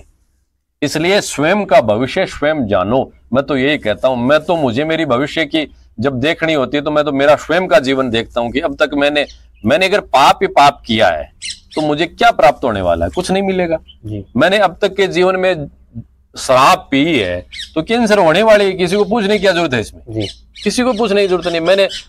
मैंने गलत चीजें मैंने खाई हैं तो मुझे कोई ना कोई बीमारी होने वाली है, पक्की होगी जी। इसलिए मैंने क्या खाया, क्या पिया, क्या आचरण से, व्यवहार से, सिद्धांत से मैंने क्या रहा, लोगों के साथ मैंने बेईमानी की है तो मेरे साथ बुरा होने वाला प्रत्युत्तर मिलेगा। इसलिए ज्योतिष, भविष्यवाणी, किसी को कुंडली, हाथ दिखाने के चक्कर में पड़ो मत। अपने जीवन का सुधार स्वयं करो, आंकलन स्वयं करो। जैसा बोया पेड़ जैसा ही फल मिलेगा। अपन ने बबूल बोया तो आम कहां से मिलेंगे? बस वही ये भविष्यवाणी। जो भारत के जो पुराने जो ज्योतिषविद थे, या यूं कहूं कि जो बड़े गणितज्ञ थे, उन्होंने जो गणनाएं की वो आज तक नासा के काम आती हैं, और नासा उन गणनाओं तक अब तक नहीं पहुंच पाया। नासा गणनाएं करता है। नासा एक बड़ी संस्था है जो गणनाएं करती है अंतरिक्ष के बारे में, या यूं कहूं कि विज्ञान की एक बड़ी संस्था है जो एक निश्चित समय तक ही अनुमान लगा पाती है। लेकिन जो अपने पुराने ज्योतिष थे या फिर जो गणनाएं करके गए, अपने बड़े बुजुर्ग थे, वो जो गणनाएं करके गए, वो गणनाएं वर्षों वर्षों तक की है, अनंत वर्षों तक की है, और वो गणनाएं एकदम एक्यूरेट भी निकलती हैं जब नासा उस पर शोध करती है या जैसे जैसे भविष्य नजदीक आता है। तो आप इसको क्या मानते हैं, ये एक गणित थी, ये एक मैथमेटिक्स है, या फिर ये कोई ईश्वरीय आशीर्वाद है जिसकी वजह से वो लोग लिख गए और अपन पढ़ते हैं? ये पूरी प्रकृति की गणना ही है। पूरे अपन शास्त्रों में इसको अध्ययन करते हैं तो अपने समझ में आती है। जैसे जितने द्वीप हैं, जितने महासागर हैं, जितने खंड हैं इस पूरी पृथ्वी के, इनका सबका विभाजन करना, सूर्य की गणना करना, चंद्रमा की सब स्थिति को गणना करना, एक पूरा विस्तार गणित का है। और ये सनातन ने इसको पूरा पढ़ा है, इसका रिसर्च किया है, इसको लिखा है, प्रमाणित किया है, और इसका आधार पूरा है। बरसाते वर्तमान में इसको समझने वाले न के बराबर है, मैं कहूँ तो न के बराबर है। बाकी पूरी सृष्टि, ये पूरी पृथ्वी है, इसके पूरे मंडल है, ये पृथ्वी लोक है, ये आकाश लोक है, नीचे भी सुतल तलातल कितने ओतल है, सब ओजोन मंडल है, ये सब की पूरी गणना है और उसका पूरा सिस्टम है, लेकिन उसको जाना नहीं जा सकता। आपके बुधगिरी मंडी में भी हिंगलाज माता का मंदिर है, और पूरे विश्व में हिंगलाज माता का जो सबसे बड़ा मंदिर है वो पाकिस्तान में स्थित है। तो क्या आप कभी गए हैं पाकिस्तान? माता हिंगलाज का स्थान सिंध प्रांत, बलोचिस्तान, पाकिस्तान में है, और वहाँ जाने का खूब मन है। और माता की ऐसी कृपा होगी, एक दिन वो मुख्य शक्तिपीठ हिंगलाज का जो सिंध प्रांत है वो स्वयं ही हिंदुस्तान में आएगा, और उस दिन माता दर्शन देंगी, ऐसा हमें लगता है। माता जी का आशीर्वाद बहुत ही जल्द मिलने वाला है, और जल्द ही किसी देश में जाने की जरूरत नहीं है, भारत में ही जाकर के और माता हिंगलाज के दर्शन करेंगे। जी, अपन देखें तो आपका राजनीति से भी जुड़ाव कहीं ना कहीं दिख ही जाता है। क्या किसी साधु संत का राजनीति से जुड़ाव होना, इसको आप कहाँ तक सही मानते हैं? राजनीति से जुड़ाव की दृष्टि क्या है, परिभाषा क्या है, किस दृष्टि से आप मानते हैं कि राजनीति से जुड़ाव है इनका? जैसे आपका नाम कई बार जुड़ा कि आप विधायक के लिए भी चुनाव लड़ेंगे आने वाले समय में। एक बार ऐसा हुआ था 2-4। उन युद्धों में कितना ताम झाम करना पड़ता है जी। तो अगर आप जिस विद्या का नाम ले रहे हैं ऐसी विद्या होती तो ये देश उस विद्या को काम लेते नहीं, फिर क्यों सर्जिकल स्ट्राइक करने की आवश्यकता थी? जी, फिर तो उस विद्या से ही काम तमाम कर देते दुश्मन का। इसलिए ये आडंबर हैं जो चलते रहते हैं धर्म के नाम पे। इसलिए सत्य की आशा रखनी चाहिए, और एक ये अप्राकृतिक जो भय है ना, इससे बाहर निकलने की आवश्यकता है। ये कृत्रिम भय है जो तथाकथित लोग मन में पैदा कर देते हैं, और उससे लोग डरते हैं, फिर कईयों की दुकानें चलती हैं। जी। लेकिन ऐसा अगर होता तो युद्ध नहीं होते, इनसे ही फिर काम चलता। मतलब तंत्र मंत्र नाम की कोई चीज नहीं होती। तो क्या भूत प्रेत में भी विश्वास नहीं है? व्यक्ति स्वयं भूत है। अगर इस दृष्टि से देखा जाए, कई बार देखते हैं तो ऐसा लगता है कि ये भूत ही घूम रहे हैं जी। ऐसे कोलियन मतलब एरिया में जाते हैं, ऐसे क्षेत्र में जाते हैं, व्यक्तियों को जब आचरण देखते हैं, बहन को बहन नहीं समझते, महिला को महिला नहीं समझते, माँ को माँ नहीं समझते, गुरु को गुरु, परिवार में जब उनका विचार देखा जाता है, उनका आचरण देखते हैं। आप नाम तो नहीं लूंगा, ऐसे अनायास दिमाग में आ गया। अभी कुछ ही समय पहले एक बहुत बड़े प्रदेश का मुखिया था, और उस मुखिया ने भरी उस असेंबली में जिस तरीके से एक बयान दिया महिलाओं के चरित्र पे, आपने भी सब सुना होगा, देखा होगा, उसको देख करके ऐसा लगता है कि रे भूत तो सारे विधानसभा लोकसभा में घुस गए, यही तो भूत है। और कौन भूत है? इसलिए मेरे शरीर में राक्षसी रूपी विचार जिसको मैं भूत कहता हूं वो ना घुसे, इस भूत से बचो। तो जो ये भ्रांतियां हैं, तंत्र मंत्र, भूत प्रेत, ये लोगों में एक बहुत बड़ा स्थान रखते हैं। ये लोगों को डराने के लिए एक हथियार के तौर पर काम करते हैं, जो पाखंडवाद को बढ़ावा देते हैं। तो इन भ्रांतियों को दूर करने के लिए आप कोई संदेश देना चाहें तो? डर के आगे जीत है, डर के पास जाएंगे तो ही डर निकलेगा जी। भूत है ऐसे डर भय से दूर रहेंगे तो डर बढ़ेगा। लेकिन ज्ञान को अपन जागृत करेंगे, विवेक से सोचेंगे कि जो व्यक्ति जिंदा था, जब उसमें प्राण थे, तभी वो कुछ नहीं कर पाया गया। देह है, चली गई, इसके बाद वो क्या कर सकता है? सोचने वाली बात है। लेकिन ये जरूर है कि किसी परिवार में ऐसा कोई व्यक्ति है जिसने अपने पूरे जीवन में आचरण से पाप ही पाप किया। जैसे किसी का पति है, या किसी का भाई है, या किसी का पुत्र है, 40 वर्ष 50 वर्ष वो उसके पास रहा ही है, परिवार में रहा है जी। पूरे जीवन में उसने दारू पी के, शराब के नशे में, पाप करके, चोरी अन्याय करके उसने कैसा माहौल उस परिवार में पनपाया, आप कल्पना मेरे शब्दों से कर सकते हैं। अब वो व्यक्ति जब चला गया, मृत्यु उस व्यक्ति की हो गई, उसके बाद में ही अपन कहते हैं ना उसकी आत्मा भटकती है। अरे आत्मा नहीं भटकती है, उस व्यक्ति ने 50 वर्ष के अपने जीवन में इस घर में जो पाप किया है ना, उस पाप का प्रभाव इस आभा मंडल में गूंजता रहता है। और वो आभा मंडल में जो पाप है ना, वो पीछे वाले परिवार के लोगों को भी परेशान करता रहता है, प्रताड़ित करता रहता है। वो न कोई भूत है, न कोई प्लेत है, न कोई डर है, न कोई और कुछ है। तो जैसे अपन किसी ऐसे स्थान पे जाते हैं, जैसे आप यहाँ आए हैं, यहाँ आते ही एक मन में आपको शांति मिलती है, सकारात्मकता आती है, ये स्थान का प्रभाव है। और वैसे ही आप किसी ऐसे अपवित्र स्थान पे जाते हैं तो आपको नकारात्मकता का प्रभाव रहता है। कितना है, ये क्या है, न तो आपको कुछ कोई ये आभा मंडल का प्रभाव है ना। तो वो ही सब चीजें हैं। बहुत से घरों में ऐसी स्थितियां देखने को मिलती हैं लगभग, जहां पाप का एकदम सरोवर है, और वहां ये सब फिर ये हो गया और वो हो गया, ऐसी चीजें। धर्म के रूप में पाखंड और आडंबर भी खूब पैर फैला रहा है, तो इसको रोकने के लिए कोई सुदृढ़ उपाय होने चाहिए। हाँ, ये चिंता का विषय है समाज के लिए। सभी जो बुद्धिजीवी लोग हैं उनके सामने एक बड़ा प्रश्न चिन्ह है कि धर्म में जो आडंबर फैल रहा है, इसको कैसे रोका जाए। एक बड़ा विराट ये यक्ष प्रश्न है। इसके लिए कुछ नीति निर्धारण भी होनी चाहिए, संविधान की दृष्टि में स्तर पे भी होनी चाहिए, और धर्म के स्तर पे भी होनी चाहिए।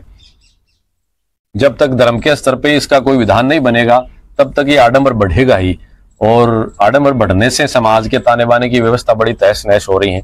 चिंतन का विषय है। लेकिन जब तक इसकी कोई व्यवस्था न हो, तब तक समाज के लोगों को समझना चाहिए कि मैं इस आडंबर में, इस पाखंड में, इस अंधविश्वास में ना आऊं। सच्चा धर्म क्या है उसको मैं समझूं, पहचानूं, और उसी का मैं पालन करूं। इन पोंगा पाखंडी पंडितों बाबाओं के चक्कर में मैं ना पड़ूं, ये समाज को सोचना चाहिए। जी, अपन देखें कि अब जो आने वाली पीढ़ी जो आ रही है, वो वर्तमान में एक नकारात्मकता फैलाने का काम करती है।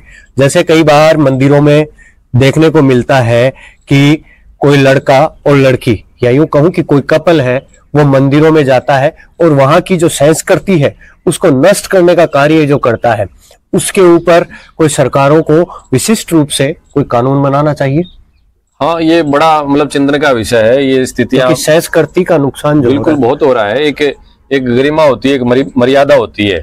आज के ऐसे पाश्चात्य संस्कृति के केंद्र बने हुए हैं बड़े बड़े शहरों में, जहां उसकी सदस्यता आप ग्रहण करोगे तो आपको पर्टिकुलर वो नाम लेना चाहिए, लेकिन पर्टिकुलर ड्रेस कोड में आपको जाना पड़ता है। उसको क्लब बोलते हैं, क्या बोलते हैं। उसमें कोई पुरुष जाएगा तो उसका निर्धारित ड्रेस है वही पहन के जाओ, महिला जाएगी तो उसकी निर्धारित ड्रेस है वही पहन के जाओ। भारतीय वेशभूषा में आप उस क्लब में नहीं जा सकते, उसका नियम है, उसकी कोई चर्चा नहीं होती है। लेकिन धार्मिक स्थल पे कहीं भी कोई ऐसा ड्रेस कोड का नियम बना दिया जाए तो तुरंत ही मीडिया में चर्चा हो जाती है, और पुरुषों के, महिलाओं के स्वतंत्रता के नाम पे वहां सवाल खड़े कर दिए जाते हैं कि यहाँ आपको क्या अधिकार है, जैसी जिसकी इच्छा है वैसा वो पहन करके मंदिर में आए। अरे भाई, उस क्लब में आप नहीं जा सकते भारतीय वेशभूषा में, तो आप मंदिर में कैसे पश्चिमी ड्रेस में जा सकते हो। ये एक विषय है और बड़ा विषय है। इस पे अपन क्या कर सकते हैं। ये आज के युवाओं में जो भयंकर रूप से ये पाप फैल रहा है, इसको अभिभावकों का ध्यान देना चाहिए। इस पे जो इंसानी स्वरूप है वो धरती पर कहां से आया, कहां जाएगा, और उसका धरती पर आने का जो प्रमुख कारण था वो क्या है। कई योनियां हैं इस सृष्टि पे, अनेक प्रकार की अगर अपन गिनती करें तो कोटिन कोटि योनियां हैं। उस योनि में जो मनुष्य योनि है वो इस सृष्टि को संचालन के लिए प्रकृति परमात्मा ने उसका निर्माण किया। जैसे एक गार्डन है, बगीचा, सुंदर बगीचा लगाया है, उस बगीचे की देख रेख के लिए, सार संभाल के लिए एक माली का चयन किया जाता है और उसकी देख रेख करता है। तो वैसे ही ये बगीचे रूप में पूरी सृष्टि का निर्माण हुआ। उसी पूरी सृष्टि के निर्माण के देख रेख के लिए मनुष्य का निर्माण हुआ। ये मनुष्य इस सृष्टि का सर्जन करेगा, निर्माण करेगा, इसका ख्याल रखेगा। इसके लिए इसका मनुष्य का निर्माण हुआ था और वर्तमान में वो इस अपने बोध को मनुष्य भूलता जा रहा है और दूसरे उस कार्य में लग रहा है। इसलिए एक दिन वो जो प्रलय की बात बोलते हैं वो आने वाली है। अपन यूं कहें कि त्रेता से अपन दापर में आए, दापर से अपन सतयुग में आए और सतयुग से हम कलयुग में आए। तो जब एक युग से दूसरे युग में परिवर्तन होता है तो क्या वास्तविक रूप से प्रलय आता है या सब कुछ नष्ट होता है, ऐसा कुछ होता है? कलयुग के बाद में प्रलय आता है। बाकी तो स्तर गिरता जाता है जी। सतयुग से लेकर के द्वापर, त्रेता, ये युग है, इनमें परिवर्तन आता है, विचारों में और दृष्टि में, स्थिति में परिवर्तन आता है। लेकिन जब कलयुग आएगा तब प्रलय होता है। और कलयुग के अभी तो 5200 वर्ष ही व्यतीत हुए हैं, अभी तो कलयुग युवा ही है, कई लाख वर्ष बाकी पड़े हैं कलयुग के। लेकिन कलयुग की पराकाष्ठा जब आएगी तब एकदम प्रलय होने वाली है, पूरा जल ही जल हो जाएगा, प्रलय ही हो जाएगा जी। अपन को है दापर में, त्रेता में और सतयुग में कई लोगों को अमृतत्व का वरदान था कि वो अमर रहेंगे, अजर अमर रहेंगे, उनमें कुछ बदलाव नहीं होंगे। अपने को देखने को मिलता है कि कई बार सुर्खियों में नाम आता है अश्वत्थामा का कि उनके पैरों के निशान मिले या ऐसा ही कुछ। तो क्या ऐसा पॉसिबल है? हाँ, जो कलयुग के प्रकाश के बाद प्रलय जब आएगा उस प्रलय के बाद में ऐसा पिछले पहले भी काफी बार हुआ है, ये क्रम काफी बार चला है। और अभी भी प्रलय के बाद में पुनः जब सतयुग होगा, पुनः ये स्थापित होंगे, तो वो जो शक्तियां हैं वो ही बचेंगी। और उन कुछ जो गिनती नामांतर की जो कुछ शक्तियां हैं, उन शक्तियों से ही वापस उस सृष्टि का निर्माण होगा। वही शक्तियां जो है अनंत काल तक रहेंगी। सत्यम शिवम सुंदरम, सत्यम शिवम सुंदरम का सनातन धर्म में क्या महत्व है? बहुत बड़ा महत्व है। सत्य ही शिव है, शिव ही सुंदर है। सत्यम शिवम सुंदरम, इसको जो व्यक्ति समझ लेगा उसका जीवन लक्ष्य प्राप्ति की ओर ही प्रारंभ हो जाएगा। ये न कर करके ये कहूं कि उसको लक्ष्य मिल जाएगा, मिल गया तो कोई अतिशोक्ति नहीं है। इसको समझना असंभव तो नहीं कह सकता, लेकिन वर्तमान के समय में बहुत ही दुष्कर है। सत्य क्या है, शिव क्या है, सुंदर क्या है, इसको जिस दिन जो व्यक्ति समझ लिया, मतलब वो अपने वास्तविक मंजिल पे पहुंच गया। बस प्रयास करना चाहिए समझने जी। जब हम सनातन धर्म में गुरु, आध्यात्मिक गुरु बनाते हैं, उस वक्त आप जैसे बड़े सनातन प्रेमी या सनातन के नियमों पर चलने वाले जो सनातन का नेतृत्व करते हैं, वो गुरु, वो महाराज, वो एक मंत्र देते हैं। ऐसा कोई मंत्र है जो लोगों को पता चले और उनके जीवन में दुखों का नष्ट हो और सुखों का वास हो? हाँ, प्रेम से बड़ा, अपनत्व से बड़ा, भाईचारे से, करुणा से बड़ा कोई मंत्र नहीं है। जिस दिन व्यक्ति के हृदय में, मन मस्तिष्क में ये अज्ञान का पर्दा हट करके प्रेम स्थापित हो जाएगा, तो उस व्यक्ति के जीवन में कोई दुख नहीं रह सकता। आप मेरे पास आए और आपने मुझे सम्मान नहीं दिया और मुझे दुख हो गया, नहीं, ये अज्ञान है। आपने मुझे मान दिया तो भी मेरे मन में आपके प्रति प्रेम है, और आपने मुझे अपमान दिया तो भी मेरे मन में आपके प्रति प्रेम है। और ये प्रेम वाला मंत्र जब व्यक्ति समझ लेगा, ईर्ष्या को, द्वेषता को मिटा देगा, तो व्यक्ति के जीवन में बड़ा आनंद है। गोपियों का जो भाव था भगवान श्री कृष्ण के प्रति, राधा जी का जो भाव था भगवान श्री कृष्ण के प्रति, वो जो प्रेम का भाव था, जिसको अपने जैसे मलिन बुद्धि वाले लोगों के लिए समझना असंभव सा है। इसलिए मंत्र तो मूल वो प्रेम ही है। आज के वासना वाला प्रेम नहीं, आप ये मत समझ लेना आज की जो लव लीला चल रही है उसको प्रेम, ना, वो तो वासना है और वो तो अश्लीलता है, वो तो सत्यानाश है जीवन का, उसको प्रेम नहीं। प्रेम के नाम को तो आज इन लोगों ने अपवित्र कर दिया। आपने प्रेम में ये जो आधुनिक ये है फिल्मों वाले, उनका आपने कितनी बार नाम सुना है, आपने उसको उनकी कुंडली भी जानी है, लेकिन आपने प्रेम के नाम पे गोपियों का भाव कभी सुना नहीं, समझा नहीं, जाना नहीं। प्रेम के नाम पे राधा जी का नाम, रुक्मिणी जी का नाम कभी आपने सुना नहीं, माता सीता जी के नाम का आपने कभी सुना नहीं। वो जो प्रेम है, उस प्रेम को जानो, उस प्रेम को पहचानो, यही मंत्र है। मैं आशा कर रहा था कि आप कोई ऐसा मंत्र बताएंगे जैसे ओम भूर्भुवः स्वाहा या फिर ऐसा ही कुछ मंत्र, लेकिन आपने बहुत अच्छा कहा। ऐसे मंत्रों का भी फल जब ही प्राप्त है जब इस प्रेम को हमने जाना है।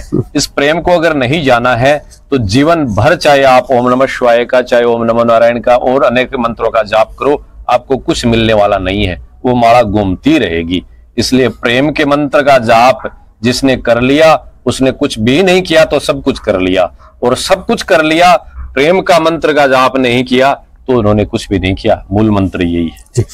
आप जिस गद्दी पर विराजमान है, जिस गद्दी के पीठाधीश्वर है, उस गद्दी पर विराजमान, उस गद्दी का पीठाधीश्वर कभी फतेहपुर शहर में नहीं जाता, इसका क्या कारण है? ये मर्यादा है, एक गुरु की, एक मठ की, एक आश्रम की मर्यादाएं होती हैं, और उन मर्यादाओं का पालन करना ही उस मठाधीश का कर्तव्य है। ये परंपरा 217 वर्ष पहले से ही स्वयं बुद्धगिरि जी महाराज के समय से बनी हुई है। स्वयं बुद्धगिरि जी महाराज भी प्रतिदिन पूरे फतेहपुर की, उस समय छोटा था फतेहपुर, पूरे फतेहपुर की परिक्रमा करते थे, चारों दिशाओं में शंख ध्वनि करते थे। शहर में उन्होंने कभी प्रवेश नहीं किया। तब से परंपरा बनी हुई है, इस पीठ पे जो बैठेगा, गद्दी पे जो रहेगा, वो शहर में प्रवेश नहीं करेगा। इसलिए इस परंपरा सहित अनेक ऐसी परंपराएं यहाँ हैं, उनका निर्वहन करना ही मेरी जिम्मेदारी है, मेरा कर्तव्य है, वही मेरी तपस्या है, इसलिए मैं उसका निर्वहन करता हूँ।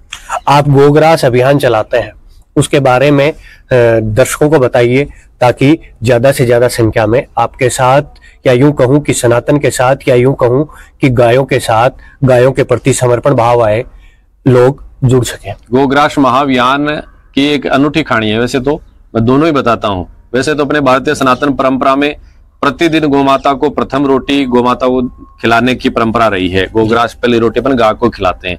जब से परंपरा हटी है तब से काफी परिवारों में समस्याएं, तनाव सब वही हैं। इसलिए सबको ये पुनर्स्थापित करने की आवश्यकता है कि प्रथम गोग्रास गोमाता को अर्पित हो। ऐसी व्यवस्थाएं मिट गई। इसको ध्यान में रखते हुए ही ये गोग्रास महाअभियान प्रारंभ किया। साथ में जब कोविड का समय चल रहा था, उस समय ये गोमाता की प्रेरणा से एक भाव उभरा था। ये 2020 में जब कोविड हुआ, उसमें भयंकर गौशालाओं के संचालन के लिए दिक्कत आ रही थी। सरकारी स्तर पे भी, समाज के स्तर पे भी सब कुछ बंद हो गया था। उस समय ये सोशल मीडिया के माध्यम से गोग्रास महाअभियान प्रारंभ किया था। उस समय कल्पना नहीं थी कि इस अभियान के माध्यम से लोगों का इतना जुड़ाव होगा। अकल्पनीय उस गोग्रास महाअभियान का जुड़ाव लोगों का हुआ। 2020 से लेकर के 2023 तक अनवरत ये गोग्रास महाअभियान उदगिरी मढ़ी के द्वारा संचालित 3 गौशालाओं में जो 1000 से अधिक गोमाताओं की सेवा हो रही है, उनके पालन पोषण के लिए। यहाँ तक कि एक पड़ोसी जो दुश्मन देश जिसको मानते हैं, वहां से भी एक भारतीय परंपरा को मानने वाले व्यक्ति का भी गोग्रास महाअभियान में सहयोग आया था। बाकी तो अरब कंट्री है, अफ्रीका तक है, अमेरिका तक सब लोग इसमें जुड़े हैं। इसलिए गोग्रास महाअभियान प्रारंभ किया और अनवरत आप सब जुड़े रहेंगे, ऐसी आशा रखता हूँ। हमारे चैनल द बम्बार्ड के बारे में भी आप कुछ बोल दीजिए ताकि आपके अनुयायी आपके आशीर्वाद के तौर पर हमारे साथ जुड़े। द बम्बार्ड का नाम सुनकर के मेरे मन में भाव उभरा कि ये क्या नाम है, और फिर मैंने सोचा कि ये तो भगवान शिव का नाम है। आपने अपने स्तर पे इसका क्या परिभाषा निकाली होगी वो आप जाने, लेकिन मैं तो भगवान बम के नाम से इसको जानता हूँ कि भगवान बम, जैसे बम अपन कावड़ लाते हैं, भगवान शिव का नाम बम है, तो बम्बाट ये जैसे भगवान के आशीर्वाद से बम्बाट वो 12-25 मारवाड़ी में जैसे होते हैं, वैसे ही ये बम्बाट का आपका चैनल है। इसको खूब खूब धन्यवाद दर्शकों को, और आपको भी कपिल जी ने खूब प्रयास किया मिलने के लिए, और मेरा बहुत भाव रहा इनसे मिलने का। अच्छा लगा इनसे मिल करके। और आप जो कैमरे के पीछे हैं, इनका सुनील जी को भी खूब खूब, जो पर्दे के पीछे रह करके आप हमको दिखा रहे हैं, इनको भी साधुवाद। और इस चैनल के तमाम दर्शकों को खूब खूब शुभकामना। आपसे चर्चा करके मुझे अच्छा लगा। और इस सोशल मीडिया का आज के समय में सदुपयोग हम सब युवाओं को इसी सोच के आधार पे करना चाहिए कि आज के धर्म की, सनातन की जो लोग नई बात जान रहे हैं, उनको अपन सोशल मीडिया के माध्यम से कैसे जता पाएं। और युवा धर्म से जैसे दूर होता जा रहा है, उसको सच्चे धर्म की परिभाषा समझ करके धर्म से जुड़ने की आवश्यकता है। ऐसी मैं आशा रखता हूं। और पुनः द बम्बार्ड चैनल के आप सभी दर्शकों को साधुवाद, कपिल जी को और सुनील जी को खूब धन्यवाद। युवाओं को कोई संदेश देना चाहें तो युवाओं को यही संदेश रहेगा मेरा कि आप सच्चाई को समझे। युवाओं, आज आपका यौवन जो है, आपकी युवा का जो तेज तप जो है, आप में जो ऊर्जा है, वो आपकी नशे में और हवस में जो तहस नहस होती जा रही है, उससे निकलो।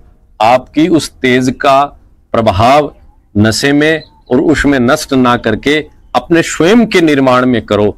छत्रपति शिवा, महाराणा प्रताप, भगवान श्री राम, अनेक महापुरुष के जीवन की जब अपन गाथा पढ़ते हैं तो अपने यही समझ में आती है कि उन्होंने अपने ओज तेज का किसी अपव्यय में नाश नहीं किया, सर्जन में निर्माण किया। आज भी अपने में उतनी ही ताकत है जैसे शिवा ने, महाराणा प्रताप ने, छत्रपति शिवा, झांसी की रानी ने जो काम किया वो काम मैं भी कर सकता हूं। लेकिन मेरी जो ऊर्जा है वो ऊर्जा। ये आज का जो पॉडकास्ट था वो था एक बहुत बड़ी शक्तिपीठ के पीठाधीश्वर महंत श्री दिनेश गिरी जी महाराज का, जिसमें आपने सनातन को समझा, जिसमें आपने गाय के महत्व को समझा, जिसमें आपने इस सनातन की, इस प्रकृति की, इस रचना को आपने देखा, समझा। एक जो पाखंड, जो आडंबर, जो भूत प्रेत, जो तंत्र मंत्र के जरिए आपको डराया जाता है, उसके बारे में आपने समझा। उसके बारे में इन्होंने अपनी बेबाक राय रखी।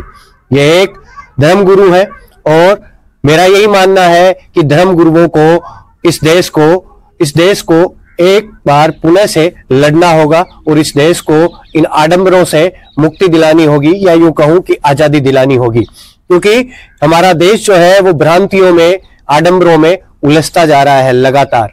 तो इसको रोकने के लिए ऐसे धर्म गुरुओं का आना होगा और उनको ये लड़ाई लड़नी होगी। आज के लिए इतना ही। आप यहां तक आए इसके लिए धन्यवाद। मैं आप सबको धन्यवाद कहता हूं। इस वीडियो को ज्यादा से ज्यादा शेयर करें ताकि बहुत सारे लोगों के चक्षु खुल सके और वो लोग एक मुहिम में जुड़ सके, ताकि जो ये आडंबर, जो पाखंडवाद जो है उसको मिटाया जा सके। आज के लिए इतना ही। धन्यवाद। मैं आपका दोस्त कपिल और मेरे साथ है मेरे कैमरामैन साथी सुनील दैया। धन्यवाद।